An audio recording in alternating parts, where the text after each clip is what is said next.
إن الحمد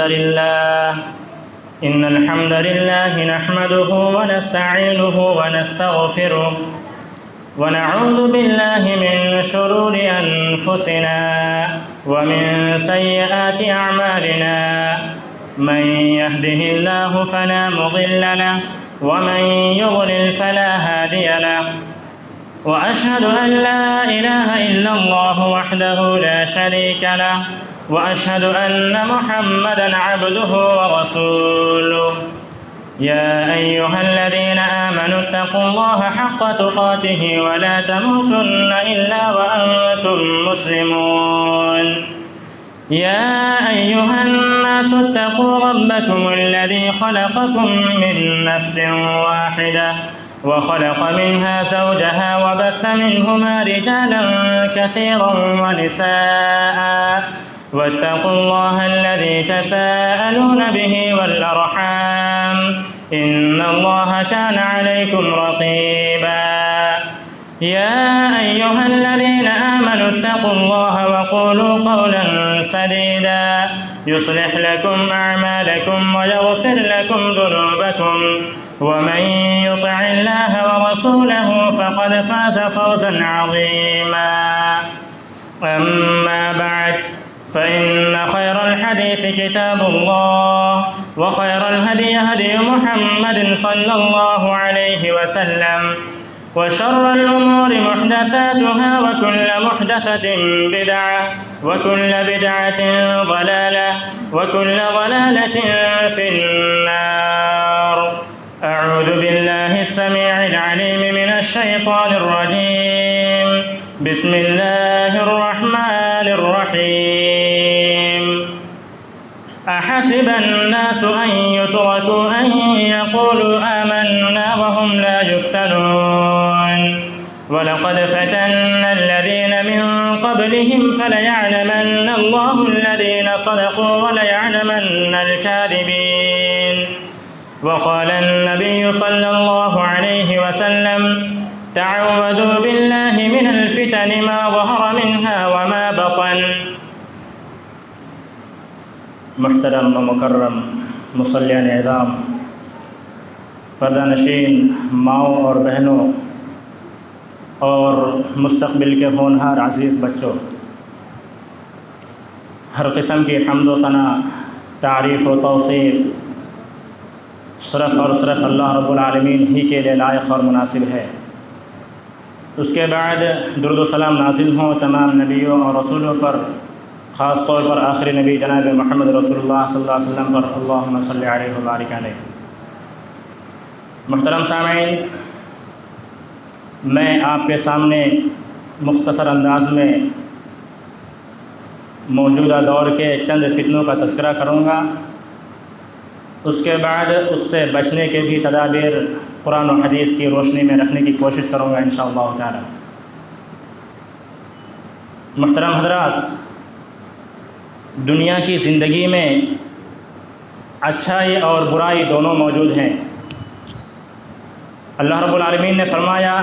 وَنَبْلُوكُمْ بِالشَّرِّ وَالْخَيْرِ فِتْنَةً، ہم امتحان کے طور پر تمہیں اچھائی اور برائی دونوں کے ساتھ آزمائیں گے۔ وَإِلَيْنَا تُرْجَعُونَ، اور آخر کار تم سب کو ہماری طرف لوٹ کر آنا ہے۔ یعنی کبھی ہم مصائب و آلام کے ذریعے آزمائیں گے تو کبھی خوشحالی کے ذریعے، کبھی طرح طرح کی بیماریوں کے ذریعے آزمائیں گے تو کبھی صحت و تندرستی کے ذریعے، کبھی بھوک مری کا شکار کر کے آزمائیں گے تو کبھی زیادہ مال دے کر کے تمہیں آزمائش میں مبتلا کریں گے۔ الغرض یہ ہے کہ کبھی اچھے حالات کے ذریعے آزمائیں گے تو کبھی برے حالات کے ذریعے۔ کیوں؟ تاکہ ہم یہ جان لیں کہ کون اللہ رب العالمین کا ہر حال میں شکر ادا کرتا ہے اور کون ناشکری کرتا ہے، کون صبر کرتا ہے اور کون بے صبری کا مظاہرہ کرتا ہے۔ اس آیت مبارکہ سے ثابت ہوا کہ اہل ایمان کو دنیا میں فتنوں سے دوچار ہونا ہی ہونا ہے اور انہیں مختلف آزمائشوں سے گزرنا ہی گزرنا ہے۔ بعض فتنے مال کی وجہ سے اور بعض اولاد کی وجہ سے ہوتے ہیں۔ اللہ رب العالمین نے قرآن مقدس کے اندر فرمایا انما اموالکم واولادکم فتنہ، کہ یقیناً تمہارے مال اور تمہاری اولاد فتنہ ہے، واللہ عندہ اجر عظیم، اور اللہ ہی ہے جس کا ہاں بڑا اجر ہے۔ مال اور اولاد اس طرح فتنہ ہے کہ بسا اوقات انسان اپنے مال اور اپنی اولاد کی وجہ سے دین سے غافل ہو جاتے ہیں، جیسا کہ اللہ رب العالمین نے فرمایا سیقول المخلفون من الاعراب شغلتنا اموالنا واہلنا، کہ دیہاتیوں میں سے جو لوگ پیچھے رہ گئے تھے وہ لوگ اب آپ سے کہیں گے، کیا کہیں گے؟ شغلتنا اموالنا واہلنا، کہ اللہ کے رسول ہمیں ہمارے مالوں اور ہمارے گھر والوں نے مشغول کر رکھا تھا، فاستغفر لنا، لہٰذا آپ ہمارے لیے بخشش مانگے، یقولون بألسنتہم ما لیس فی قلوبہم، وہ اپنی زبانوں سے وہ بات کہتے ہیں جو ان کے دلوں میں نہیں ہوتی۔ تو ان کی مالوں اور ان کی اولاد نے انہیں جہاد فی سبیل اللہ، اللہ کے راستے میں جہاد کرنے سے غافل کر دیا تھا۔ اس طرح ان کے مال اور ان کے بچے ان کے لیے فتنہ بن گئے۔ اسی طرح فتنوں میں سے ایک بہت بڑا فتنہ میڈیا کا فتنہ ہے، چاہے الیکٹرانک میڈیا ہو یا سوشل میڈیا ہو یا پھر پرنٹ میڈیا ہو۔ اس میڈیا نے ایسا انقلاب برپا کر دیا ہے کہ اب پوری دنیا آپ کے ہاتھ میں ہے، آپ کے آنکھوں کے سامنے آ گئی ہے، آپ جو چاہیں جہاں چاہیں ہر چیز سن بھی سکتے ہیں اور دیکھ بھی سکتے ہیں۔ چنانچہ اس میڈیا کے ذریعے عریانی، بے شرمی، بغیرتی اور بے حیا کا ایسا طوفان آ گیا کہ اللہ کی پناہ اب کسی بات کا پردہ نہیں رہا، چاہے کوئی چھوٹا ہو یا بڑا، مرد ہو یا عورت، سب کے لیے اوپن ہے۔ محترم سامعین، اسی طریقے سے فتنوں میں سے ایک بہت بڑا فتنہ بہت سے اسلامی ملکوں میں بدامنی کا فتنہ ہے، کہ جہاں نہ عزتیں محفوظ ہیں، نہ جانیں محفوظ ہیں اور نہ ہی مال محفوظ ہے۔ اللہ کے نبی صلی اللہ علیہ وسلم پیشین گوئی کرتے ہوئے فرمایا تھا یتقارب الزمان ویقبض العلم وتظہر الفتن ویلقى الشح ویکثر الحرج القتل، کہ وقت قریب ہو جائے گا، علم اٹھا لیا جائے گا، یعنی علم صرف نام کا رہ جائے گا، اس پر کوئی عمل نہیں کیا جائے گا۔ اور بخاری کی روایت میں ہے وینقص العمل، یعنی عمل کم ہو جائے گا، لوگوں کے دلوں میں لالچ ڈال دیا جائے گا، فتنوں کا ظہور ہوگا اور قتل عام ہو جائے گا۔ میرے بھائیوں، وقت کے تقارب سے مراد یہ ہے کہ لوگوں میں بگاڑ جلدی پھیلنے لگے گا۔ مثال کے طور پر جس بگاڑ اور خرابی کے پھیلنے میں پہلے 1 سال یا 1 مہینہ لگتا تھا، قیامت کے قریب وہ برائی، وہ خرابی بہت ہی کم مدت میں پھیل جائے گی، جیسا کہ آج کل میڈیا کے ذریعے ہو رہا ہے۔ چنانچہ ایک ایک خبر، ایک ایک آڈیو کلپ، ایک ایک ویڈیو کلپ، ایک ایک پکچر، ہر چیز پل بھر میں پوری دنیا میں پھیل جائے گی۔ اس کا دوسرا مفہوم یہ بھی ہو سکتا ہے کہ وقت تنگ ہو جائے گا اور اس کی برکت ختم ہو جائے گی۔ محترم حضرات، اسی طریقے سے فتنوں میں سے ایک بہت بڑا فتنہ مسلمانوں کی فرقہ واریت اور گروہ بندی کا فتنہ ہے، کہ جس نے امت کو ٹکڑے ٹکڑے کر کے اس کی بنیادوں کو کھوکھلا کر رکھ دیا ہے۔ وہ امت جس کا رب ایک ہے، جس کا نبی ایک ہے، جس کا دین ایک ہے، جس کی شریعت ایک ہے، آج وہ امت کئی فرقوں میں بٹ چکی ہے، اور ہر فرقہ کل حزب بما لدیہم فرحون کا مصداق بنا ہوا ہے، یعنی ہر گروہ کے پاس جو کچھ ہے وہ اسی میں مگن ہے، اور عام لوگ حیران اور پریشان ہیں کہ وہ کس گروہ میں شامل ہو اور کس میں شامل نہ ہو۔ وہ نہیں جانتے کہ کون سا گروہ کا منہج صحیح ہے اور کون سا گروہ کا منہج غلط ہے، وہ سمجھ نہیں پا رہا۔ محترم سامعین، اللہ کے نبی صلی اللہ علیہ وسلم اپنی زندگی میں ہی خبردار کر دیا تھا کہ میری امت میں انتہائی سنگین فتنے اور خطرناک فتنے واقع ہوں گے، جن میں لوگ اپنے ایمان پر ثابت قدم نہیں رہ سکیں گے۔ مثلا آپ صلی اللہ علیہ وسلم نے فرمایا بادروا بالاعمال فتنا كقطع الليل المظلم يصبح الرجل مؤمنا ويمسي كافرا او يمسي مؤمنا ويصبح كافرا، تم ان فتنوں سے پہلے جلدی جلدی اعمال صالحہ کر لو جو تاریک رات کے ٹکڑوں کی مانند ہوں گی۔ اس میں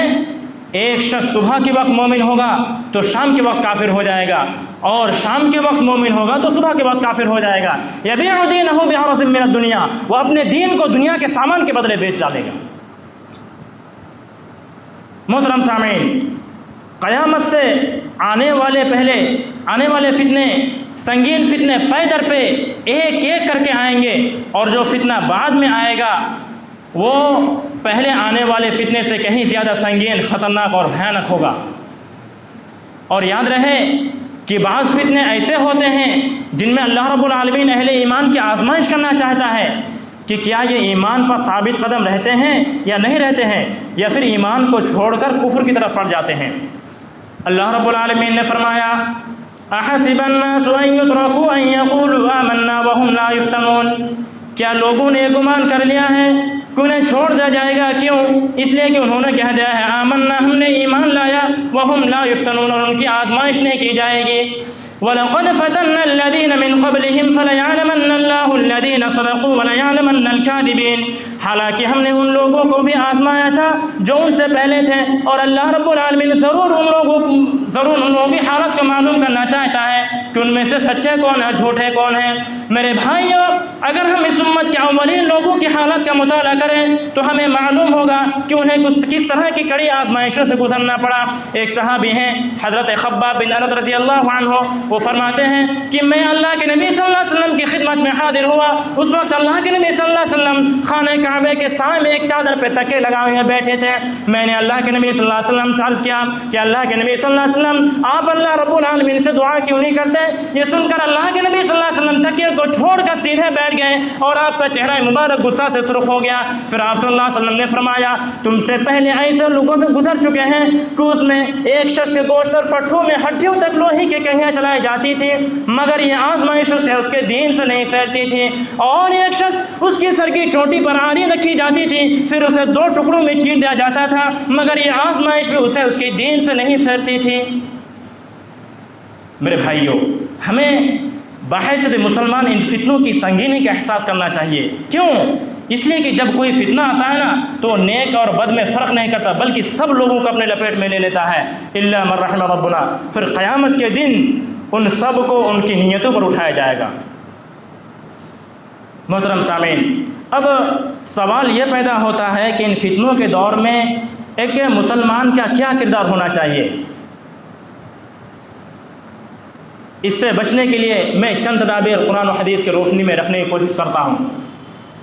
پہلی تدبیر یہ ہے میرے بھائیوں کہ ہر مسلمان کو اللہ رب العالمین کا پناہ طلب کرنی چاہیے۔ کیوں؟ اس لیے کہ اللہ رب العالمین کے علاوہ کوئی اور نہیں جو ان فتنوں سے بچا سکے۔ جیسا کہ اللہ کے نبی صلی اللہ علیہ وسلم نے فرمایا تعوذوا باللہ من الفتن ما ظہر منها ما بطن، تم تمام فتنوں سے اللہ رب العالمین کی پناہ طلب کرو، جو ظاہر ہیں ان سے بھی اور جو باطن ہیں ان سے بھی۔ چنانچہ صحابہ کرام نے کہا نعوذ باللہ من الفتن ما ظہر منها ما بطن، ہم تمام فتنوں سے اللہ رب العالمین کی پناہ طلب کرتے ہیں، ان میں سے جو ظاہر ہیں ان سے بھی اور جو باطن ہیں ان سے بھی۔ اور خود رسول اللہ صلی اللہ علیہ وسلم کو اللہ رب العالمین نے اس بات کی تعلیم دی ہے، یا محمد اذا صلیت فقل اللہم انی اسألک فعل الخیرات وترک المنکرات، اے محمد صلی اللہ علیہ وسلم جب آپ نماز پڑھ لیں تو آپ اللہ رب العالمین سے دعا پڑھا کریں کیا ہے اللہ میں تجھ سے نیکیاں کرنے اور برائیوں کو چھوڑنے، وحب المساکین اور مسکینوں سے محبت کا سوال کرتا ہوں، وَإِذَا أَرَدْتَ بِعِبَادَتِكَ فِتْنَةً، اور جب تو اپنے بندے کو فتنوں میں مبتلا کرنے کا ارادہ کرے فَقْبِضْنِي إِلَيْكَ غَيْرَ مَفْتُونٍ، تو مجھے اس میں مبتلا کیے بغیر میری روح کو قبض کر لینا، مجھے موت دے دینا۔ محترم سامعین، اسی طریقے سے فتنوں کے ایام میں فتنوں سے بچنے کے لیے دوسری تدبیر یہ ہے کہ مسلمانوں کو عقیدہ توحید پر ڈٹے رہنا چاہیے، کیونکہ یہی عقیدہ ہی مسلمان کو اس بات کی تعلیم دی ہے کہ اس پر جو بھی آزمائش آتی ہے، جو بھی فتنہ آتا ہے وہ رب کائنات کے حکم سے آتی ہے، اس کو برداشت کرنا ہے، اس سے ہر حال میں راضی رہنا ہے، اور ہر صورت میں اللہ رب العالمین کی طرف رجوع کرنا ہے۔ اللہ رب العالمین نے فرمایا ما اصاب من مصیبت الا باذن اللہ، جو بھی مصیبت آتی ہے وہ اللہ کے حکم سے آتی ہے، ومن یؤمن باللہ یہد قلبہ، اور جو اللہ رب العالمین پر ایمان لائے تو اللہ رب العالمین اس کو ہدایت دیتا ہے، واللہ بکل شیء علیم، اور اللہ رب العالمین تو ہر چیز کو جاننے والا ہے۔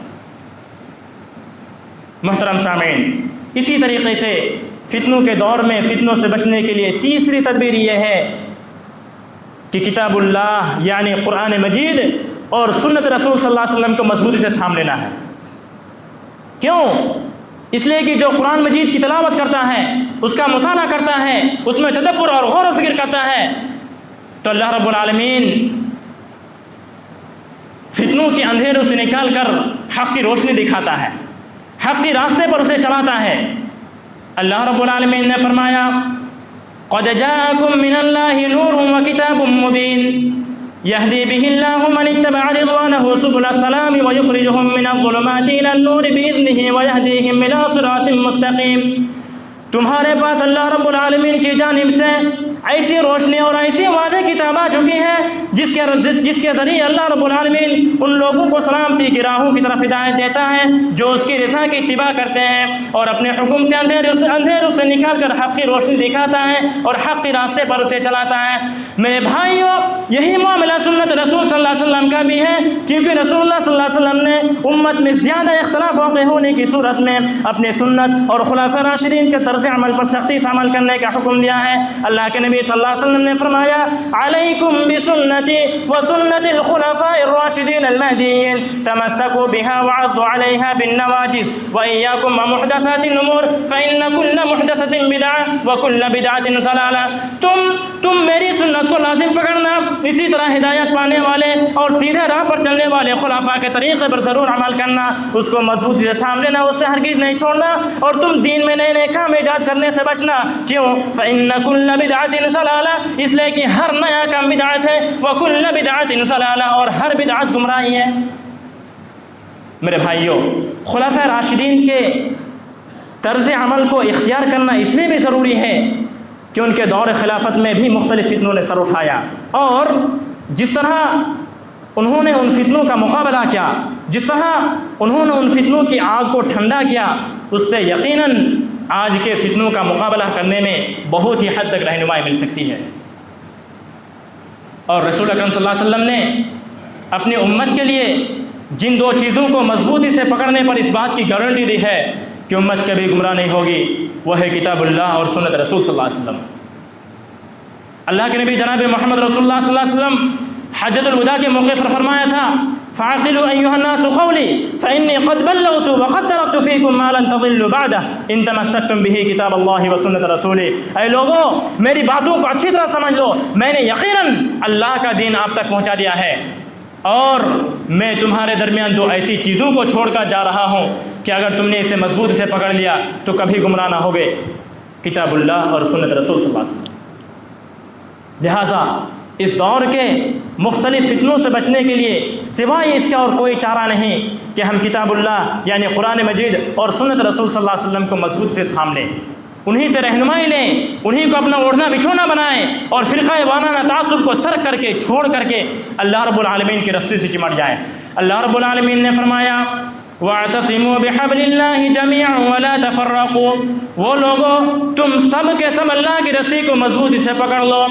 اور فرمایا وَلَا تَفَرَّقُوا، آپس میں اختلاف نہ کرو، آپس میں لڑو نہیں۔ وَاذْكُرُوا نِعْمَةَ اللَّهِ عَلَيْكُمْ إِذْ كُنْتُمْ أَعْدَاءً، اور تم اپنے اوپر اللہ رب العالمین کی نعمت کو یاد کرو جب تم ایک دوسرے کے دشمن تھے، فَأَلَّفَ بَيْنَ قُلُوبِكُمْ، تو اللہ رب العالمین نے تمہارے دلوں میں الفت و محبت کو پیدا کر دیا، فَأَصْبَحْتُمْ بِنِعْمَتِهِ إِخْوَانًا، پھر تم اس کے فضل و کرم سے بھائی بھائی بن گئے، وَكُنْتُمْ عَلَى شَفَا حُفْرَةٍ مِّنَ النَّارِ فَأَنْقَذَكُم مِّنْهَا، اور یاد کرو جب تم جہنم کے گڑھے کے کنارے پر پہنچ چکے تھے، فَأَنْقَذَكُم مِّنْهَا، تو اللہ رب العالمین نے تمہیں اس سے بچا لیا۔ كَذَلِكَ يُبَيِّنُ اللَّهُ لَكُمْ آيَاتِهِ لَعَلَّكُمْ تَهْتَدُونَ، اسی طرح اللہ رب العالمین تمہارے لیے اپنی آیتیں کھول کھول کر بیان کرتا ہے تاکہ تم ہدایت پہ آ جاؤ۔ محترم سامعین،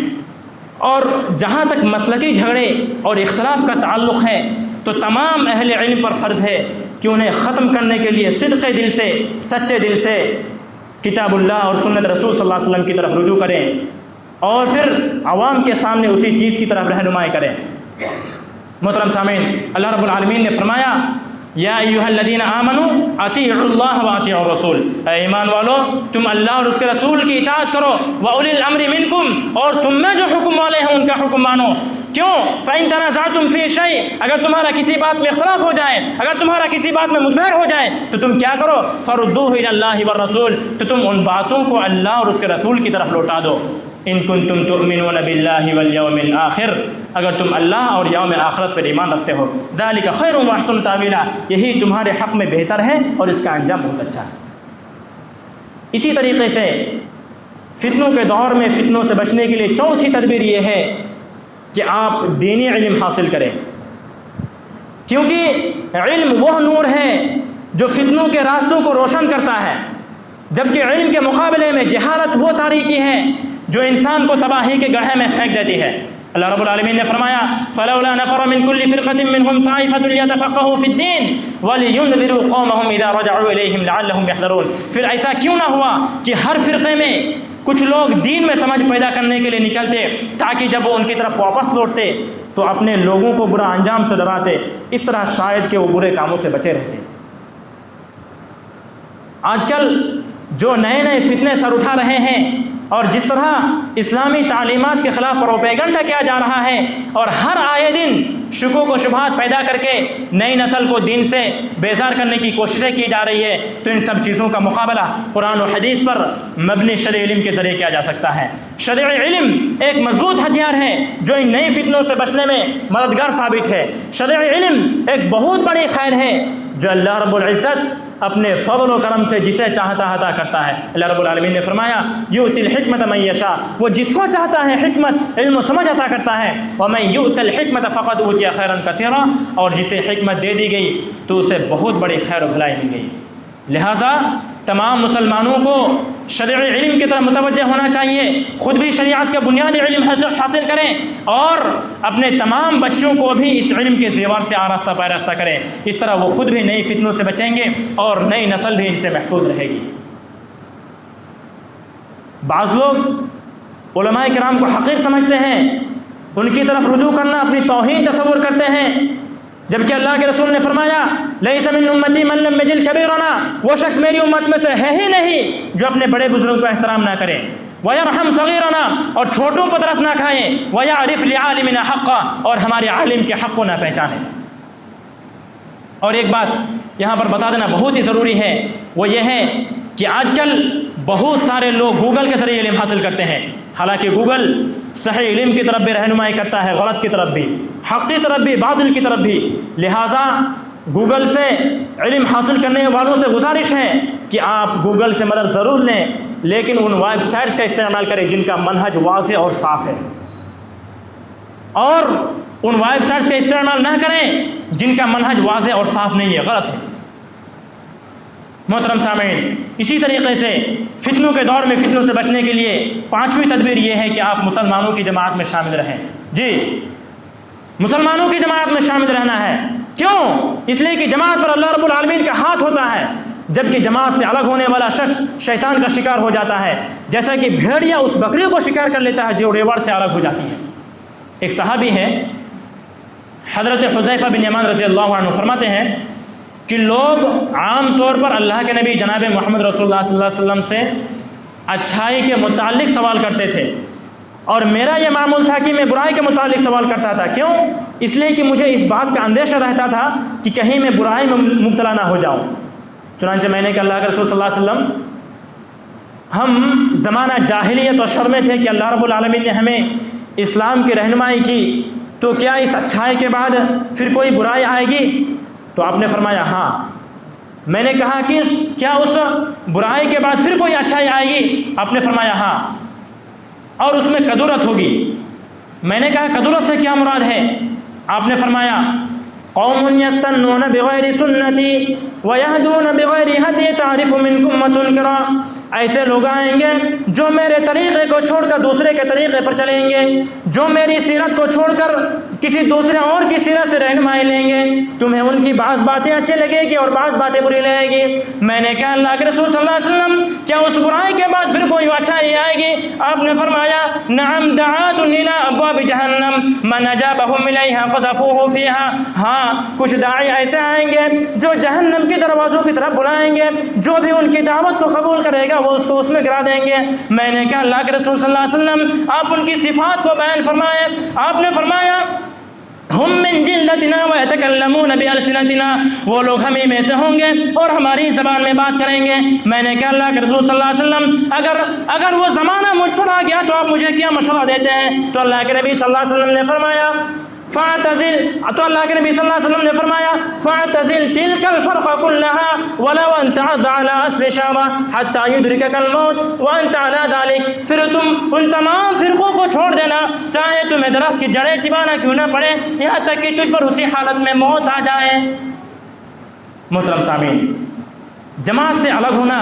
کس قدر خطرناک ہے اس کا اندازہ آپ صرف اسی حدیث سے کر سکتے ہیں۔ اللہ کے نبی صلی اللہ علیہ وسلم نے فرمایا من رعا من امیرہ شیئا یکرہہ فلیصبر، جو آدمی اپنے حکمراں سے کوئی ایسی چیز دیکھے جسے وہ ناپسند کرتا ہے فلیصبر، تو اسے صبر کرنا چاہیے۔ فإنہ من فارق الجماعۃ شبرا، کیونکہ جو آدمی جماعت سے بالش پر الگ ہو جاتا ہے اور اسی حالت میں اس کی موت آ جائے فمیتہ جاہلیت، اس کی موت جاہلیت کی موت ہو۔ محترم سامعین، اسی طریقے سے فتنوں کے ایام میں فتنوں سے بچنے کے لیے چھٹی تدبیر یہ ہے کہ آپ زیادہ سے زیادہ عبادت میں مشغول رہیں۔ اللہ کے نبی صلی اللہ علیہ وسلم نے فرمایا العبادۃ فی الحرج کہجرۃ الی، فتنوں میں عبادت کرنا ایسے ہے جیسے میری طرف ہجرت کرنا ہے، یعنی جب فتنوں کا دور ہو، قتل و غارت گری ہو رہی ہو، حق و باطل میں ملاوٹ کی جا رہی ہو، لوگ انتہائی غم اور پریشان میں ہوں، تو ایسی حالت میں کم ہی لوگ اللہ رب العالمین کی طرف متوجہ ہوتے ہیں۔ چنانچہ ان کی غفلت کے دوران جو شخص بھی اللہ رب العالمین کی عبادت میں مشغول ہوگا وہ یقیناً فتنوں کی شر سے محفوظ رہے گا۔ اسی طریقے سے فتنوں سے بچنے کے لیے ساتویں تدبیر یہ ہے کہ آپ اپنے اندر تقویٰ کو اختیار کریں، تقویٰ لائیں۔ تقویٰ سے مراد یہ ہے کہ آپ اللہ رب العالمین کے عذاب کی ڈر کی وجہ سے اللہ اور اس کے رسول کی نافرمانی نہ کریں، گناہوں سے اپنے آپ کو بچائیں۔ اس طرح آپ اللہ رب العالمین کی فضل و کرم کے ساتھ فتنوں کی شر سے محفوظ رہیں گے۔ اللہ رب العالمین نے فرمایا یا ایھا الذین آمنوا ان تتقوا اللہ یجعل لکم فرقانا ویکفر عنکم سیئاتکم ویغفر لکم ذنوبکم، اے ایمان والو اگر تم اللہ رب العالمین سے ڈرتے رہو تو وہ تمہیں حق اور باطل کے درمیان فرق کرنے کی توفیق دے گا، تمہارے گناہوں کو مٹا دے گا اور تمہیں بھی معاف کر دے گا۔ اور فرمایا وَمَن يَتَّقِ اللَّهَ يَجْعَل لَّهُ مَخْرَجًا، جو شخص اللہ رب العالمین سے ڈرتا ہے تو اللہ رب العالمین اس کے لیے مشکلات سے نکالنے کا راستہ بنا دیتا ہے۔ وَيَرْزُقْهُ مِنْ حَيْثُ لَا يَحْتَسِبُ، اور اسے ایسی جگہ سے روزی دیتا ہے جہاں سے اسے گمان بھی نہیں ہوتا۔ اسی طرح فتنوں کے ایام میں فتنوں سے بچنے کے لیے آٹھویں تدبیر یہ ہے اور یہ بہت اہم ہے، وہ یہ ہے کہ زیادہ سے زیادہ توبہ استغفار کرنا۔ اللہ رب العالمین نے فرمایا وَمَا كَانَ اللَّهُ لِيُعَذِّبَهُمْ وَهُمْ يَسْتَغْفِرُونَ، اللہ رب العالمین ایسے لوگوں کو عذاب دینے والا ہے ہی نہیں جو استغفار کر رہے ہوں۔ اور فرمایا فَلَوْلَا إِذْ جَاءَهُمْ بَأْسُنَا تَضَرَّعُوا وَلَكِنْ قَسَتْ قُلُوبُهُمْ وَزَيَّنَ لَهُمُ الشَّيْطَانُ مَا كَانُوا يَعْمَلُونَ، پھر ایسا کیوں نہ ہوا کہ ہر فرقے میں کچھ ہے، پھر جب ان پر ہمارا عذاب آیا تو وہ کیوں نہ گڑ گڑائے، یعنی کیوں نہ اللہ رب العالمین کی طرف رجوع کیا، کیوں نہ معافی مانگی، مگر ان کے دل اور سخت ہو گئے اور شیطان نے انہیں ان کے اعمال کو خوبصورت بنا کر دکھلا دیے۔ لہٰذا فتنوں کے دور میں فتنوں سے بچنے کے لیے مسلمانوں کو اللہ رب العالمین کی طرف صدق دل سے، سچے دل سے رجوع کرنا چاہیے اور اپنے گناہوں پر ندامت و شرمندگی کا اظہار کرتے ہوئے اس سے معافی مانگنی چاہیے۔ محترم سامعین، میں آپ کے سامنے فتنوں سے بچنے کے لیے چند تدابیر قرآن و حدیث کی روشنی میں بتانے کی کوشش کی اور فتنوں کا بھی تذکرہ کیا، اور ان فتنوں میں سے ایک فتنہ سوشل میڈیا کا فتنہ تھا۔ سوشل میڈیا کا بھی کیا کہنا، سوشل میڈیا نے ہر برائی کو آسان کر دیا ہے، ہر برائی اب ہمارے نوجوانوں کے ہاتھ میں ہے، ہر برائی اب ہمارے نوجوانوں کے جیب میں ہے۔ بہت سارے نوجوان ایسے ہیں جن کی راتیں کیسے گزرتی ہیں، ہم میں سے بہت سے ایسے ہیں رات میں تنہائی میں جب کمرے میں ہوتے ہیں تو ہماری راتیں گناہوں سے معمور ہے۔ اپنی ضمیر سے پوچھئے، اپنے آپ سے سوال کریے کہ ہماری راتیں کیسے گناہوں سے کٹ رہی ہے۔ رات میں ہم کمرے میں اکیلے ہیں، ہاتھ میں موبائل ہے، گانے سنے جا رہے ہیں، میوزک سنی جا رہی ہے، گندی فلم دیکھی جا رہی ہے، چیٹنگ چل رہی ہے اور نہ جانے کیا کیا برائیاں انجام دے رہے ہیں۔ پیارے ساتھیوں، پیارے نبی صلی اللہ علیہ وسلم کی حدیث اپنے ذہن میں رکھیے۔ اللہ کے نبی صلی اللہ علیہ وسلم نے فرمایا روز قیامت، کل قیامت کے دن کچھ لوگ تہامہ کے پہاڑوں جیسی نیکیاں لائیں گے۔ تہامہ ایک جگہ کا نام ہے، تو اللہ کے نبی صلی اللہ علیہ وسلم نے فرمایا تہامہ کے پہاڑ جیسی نیکیاں لائیں گے، لیکن اللہ رب العالمین ان کی تہامہ کی پہاڑوں جیسی نیکیوں کو ذرات کے مانند بے حیثیت، بے قیمت کر دے گا۔ چنانچہ صحابہ کرام رضی اللہ عنہم نے پوچھا اللہ کے نبی صلی اللہ علیہ وسلم یہ لوگ کون لوگ ہوں گے جو اتنی بڑی بڑی نیکیاں لائیں گے، اتنی بڑی تعداد میں نیکیاں لائیں گے، مگر ان کی سارے نیکیاں برباد، ان کا سارا اعمال برباد؟ تو اللہ کے نبی صلی اللہ علیہ وسلم نے فرمایا ہم من اخوانکم، وہ تمہارے بھائی میں سے ہوں گے۔ بسا اوقات راتوں میں اٹھ کر کچھ عبادت بھی کرتے ہوں گے، لیکن ان کا مسئلہ یہ ہے، ان کا جرم یہ ہے، ان کی غلطی یہ ہے اولئک قوم اذا خلوا بمحارم اللہ انتہکوها، لوگوں کے سامنے تو اپنے آپ کو بڑا دیندار بنائے پھرتے ہیں، اپنے تقویٰ کا مظاہرہ کرتے ہیں، لیکن جب تنہائی میں ہوتا ہے تو اللہ رب العالمین کے فرمانوں کا پامال کرتے ہیں، تنہائی میں چھپ کر گناہ کرتے ہیں۔ آج بتائیے اس موبائل کی لعنت کی وجہ سے آج کے نوجوان شب و روز کتنے گناہ نہیں کر رہے ہیں۔ میرے بھائیوں، یہ ضرورت ہے، اسے ضرورت ہی رہنے دیجیے، گناہوں کو کمانے کا ذریعہ نہ بنائیے۔ میں انہی چند باتوں کے ساتھ اپنی باتوں کو ختم کرتا ہوں۔ آخر میں اللہ رب العالمین سے دعا ہے کہ اللہ تو ہمیں موجودہ دور کے مختلف فتنوں سے بچا، اور فتنوں سے بچنے کے لیے جو بھی ہم نے تدابیر بتائے ہیں اس پر عمل کرنے کی توفیق دے، اور موبائل کا بھی صحیح استعمال کرنے کی توفیق دے۔ آمین۔ تقبل یا رب العالمین۔